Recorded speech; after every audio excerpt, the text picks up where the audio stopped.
Hey, babe. How you doing? I'm doing good. You come here often? I do. Every night.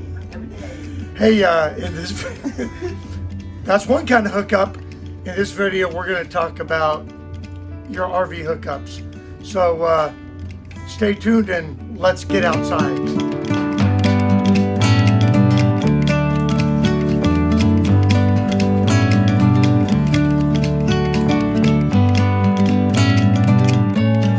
So when you get to the campground, you're going to have a pedestal. And if you're lucky, the campground is going to have your water, your electric, and your sewer all kind of in a close proximity to each other. A couple things. Let's talk electric, then we'll talk water, and then we'll talk sewer. So the campground that we're at this weekend has 30 amp service only, and we need 50. So a dog bone that goes from 30 to 50 amp is a must, or you won't have power. Super important that when you get to the pedestal, you hook up your surge protector before you hook up your shoreline, which is right here, and make sure that it tests, and you'll get green lights on ours if everything tests right. And then once that tests right, go ahead, plug it, turn off the breaker, plug in your shoreline, and then restart it. That's really all there is to it when it comes to your electric. And then our electric hookup for the trailer is right there.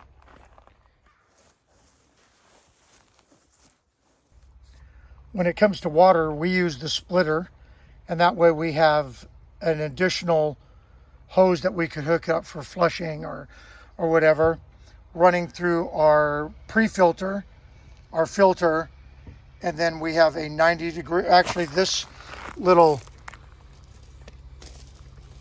it moves at whatever we need, because what we found is no two campgrounds are alike, and the height of this can vary. And then we run our hose right down to our compartment, and everything is on quick connects. So these two are for our black tank flushes. This is for our city water connection. We have a quick connect right there that comes from the hose, and it goes right in there. We have one of these 45-degree angle with a turnoff. That way, if there's a problem, we don't have to run all the way to the pedestal. We can just turn off the water right there. So you need to be familiar how your system hooks up, because while mine looks like this, yours might look a little bit different.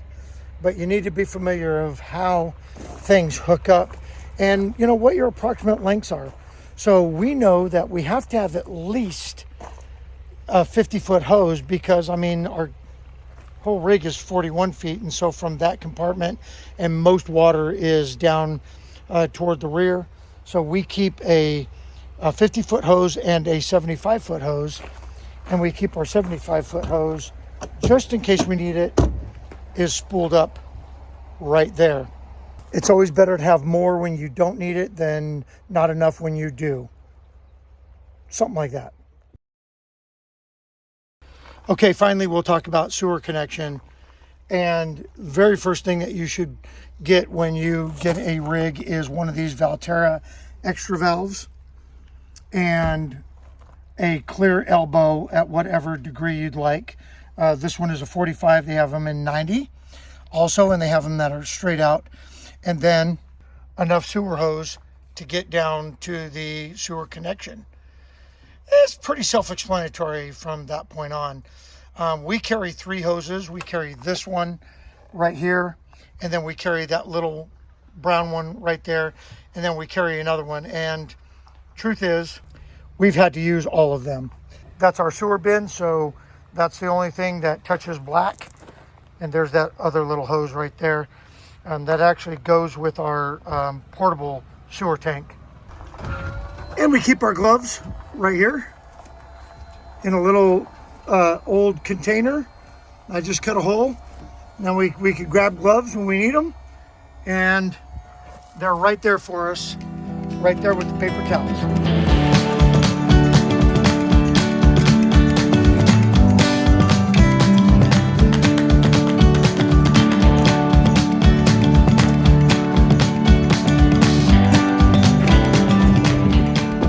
Okay, so when it comes to hookups, the key is to be prepared. You want to make sure that you have all of the tools that you need. You need all the hoses. And I know that there's a school of thought of not to bring that much, but the reality is no two campgrounds are the same. Campsites vary in length and where they position the pedestals and the water and the sewer. So you need to be prepared. Like I said, we carry 75 feet total length of hose. We carry a 50-foot and a 25-foot. And that has got us through every single situation that we've had to deal with. We also make sure that we bring our dog bones or your converters, and they're not really converters. It's a step down, or a step up. So this goes from 30 amp or from 50 amp to 30 amp, or better yet, from a 30 amp pedestal to the 50 amp trailer. They also make these 50 to 30s that are reversed, and also down to a 110. So have a couple of these on hand, one of each, because you never know what you're going to get at the pedestal. Like I said, at this campground, we were expecting to have 50 amp service and ended up having 30 amp service. But because we had the dog bone, we at least had the 30 amp going to our trailer, which allowed us to run everything in the trailer. We couldn't run both the ACs, but it was 45 degrees. Didn't need it.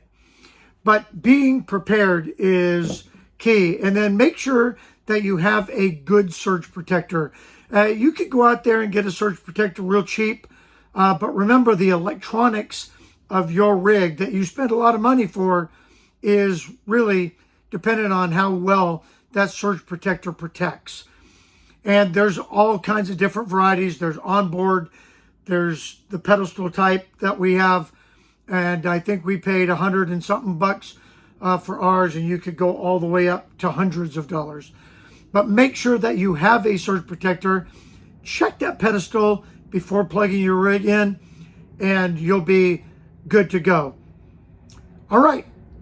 With that, we will close out this installment of the Know Your Rig and New RVer series. Stay tuned for our next one, where we're going to talk about RV safety and the things that are in your rig or on your rig that help you have a safe RVing experience.